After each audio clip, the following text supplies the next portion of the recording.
ये राजा अपने आप को समझने लगे, नरेंद्र मोदी उठा के ला दिए और बोले ये राजदंड का प्रतीक। किसी भी देश ने इतना खर्चा किया है G20 में, तो सोने चांदी के चम्मच में खिलाते हो। ये तो सब खुद को राजा ही समझ रहे हो ना। शान नहीं बड़ी, कुदरत ने भी इनका पोल खोल दिया। वोट जो है मुद्दों पर होना चाहिए, धर्म पर नहीं। और एक न एक दिन जेल चला जाएगा। अंधभक्तों, तुम्हारे पप्पा की औकात नहीं मुझे जेल भेजना। संविधान में तो बहुत सारी चीजें बताई थी, अम्बेडकर साहब ने भी बताई थी कि किस तरीके संविधान की। हम तो संविधान को मानने वाले लोग हैं मैडम। संवैधानिक हमको अधिकार है, तभी तो मैं सवाल कर रहा हूँ।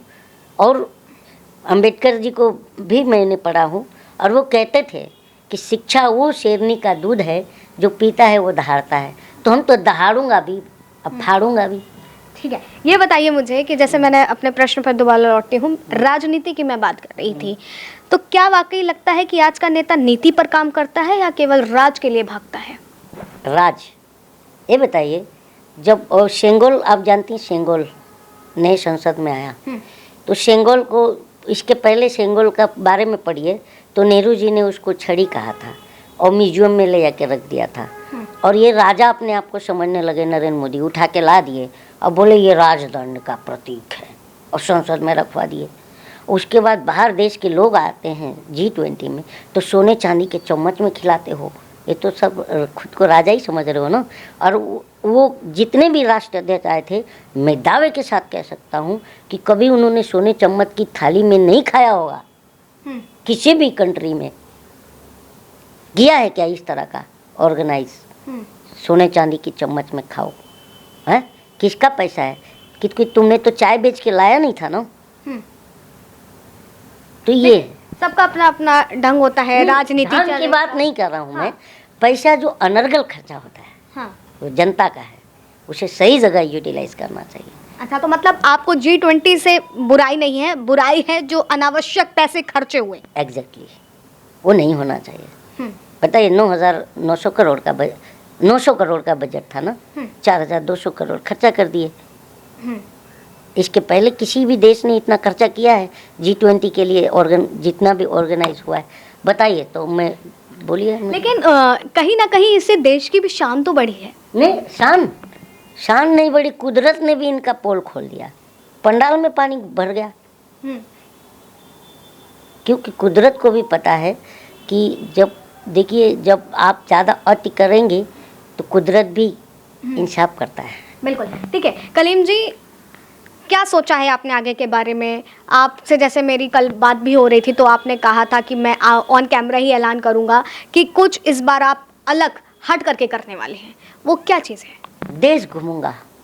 देश घूमेंगे जी, देश घूमूंगा और जनता में जाके अवेयरनेस फैलाऊंगा कि जो है वोट जो है मुद्दों पर होना चाहिए, धर्म पर नहीं। एक कांग्रेस ने यात्रा निकाली थी, भारत जोड़ो यात्रा। नहीं, मेरा भारत जोड़ो यात्रा ये कोई नहीं है, और ना ही मैं पैदल घूमने वाला हूँ।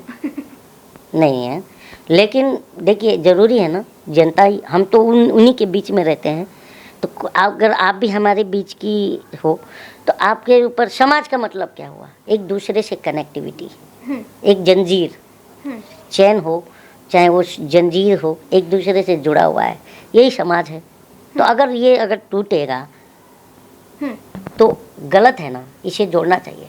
जोड़ने की ज़रूरत आन पड़ी है। बिल्कुल, क्योंकि जब इस तरह से आप हिंदू मुस्लिम करोगे, प्रधानमंत्री भी खुद करने लग गए हैं, तो गलत है।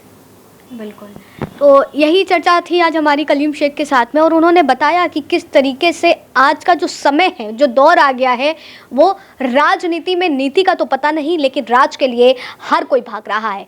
विधानसभा चुनाव भी है, लोकसभा चुनाव भी है, और जनता जिस तरीके से आज चुप्पी साधे हुए है, उनका ऐसा मानना है कि जनता जो है संपूर्ण रूप से शांत होकर के बैठ गई है, वो चीज़ें नहीं देख पा रही है, लेकिन कहीं ना कहीं उसको खामियाजा भुगतना पड़ेगा। और बात कहनी है जी, अंधभक्तों को एक संदेश है मेरा। बिल्कुल दीजिए। अंधभक्त मेरे को जैसे चाय की दुकान पर कहीं भी मिलता हूँ ना, तो वो कहते हैं कि एक न एक दिन जेल चला जाएगा।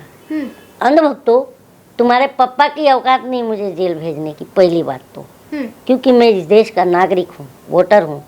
जिसको वोट दूंगा ना, मैं उसी का कॉलर पकड़ूंगा। और आर्टिकल 19 यही कहता है और आपको भी पता होगा अंधभक्तों को, क्योंकि पढ़े लिखे हो नहीं, शौचालय में पढ़ोगे तो कहाँ से दिमाग आएगा।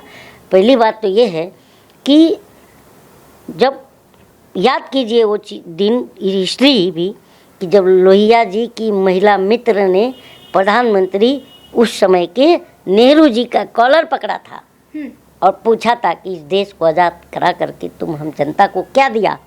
तो नेहरू जी ने कहा था कि हम इस देश को आज़ाद करा करके तुम जनता को वो अधिकार दे दिया कि तुम आज एक प्राइम मिनिस्टर की कॉलर पकड़ के खड़ी हो।